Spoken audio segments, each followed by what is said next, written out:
Good Morning Business, Happy Boulot. Et donc, Laure Closier, vous revenez d'une semaine de vacances bien méritées, Oui. avec un mea culpa. Oui, je voudrais faire amende honorable. Avant de m'arrêter quelques jours la semaine dernière, je m'étais radicalisée. J'étais passée au 100% full remote. Je voyais du télétravail partout. J'en suis même arrivée à menacer physiquement mon bureau. Je lui ai dit les pires horreurs. Je lui ai promis un avenir sombre. Je nous voyais tous enfermés chez nous.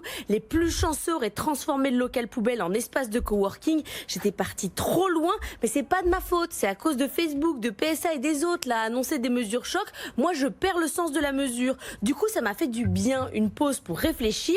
Est-ce que j'ai pas été trop vilaine avec le bureau? Ça m'a hantée toute la semaine dernière. Alors, je reviens cette semaine. J'ai changé.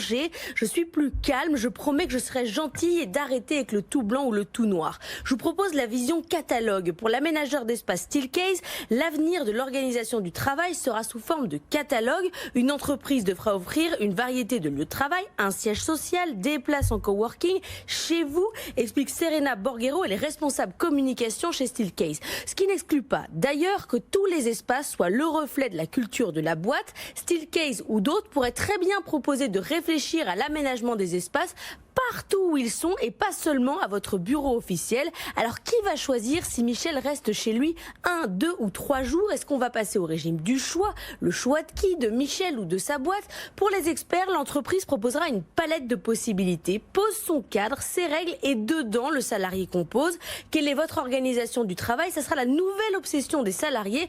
En gros, est-ce que vous me faites confiance ou pas? Est-ce que vous êtes flexible ou pas? On revient toujours sur le même sujet. Vous pouvez être fliqué en télétravail et vivre un enfer et être complètement libre au bureau. Le problème, c'est le management par l'horaire au lieu du management par le résultat. Alors vous allez me dire, mais c'est évident, la crise sanitaire a fait comprendre aux entreprises qu'elles pouvaient faire confiance à leurs salariés. Oui, mais il y a un hic, la crise économique. La tension sur le chiffre d'affaires, c'est beaucoup moins propice au laisser-faire.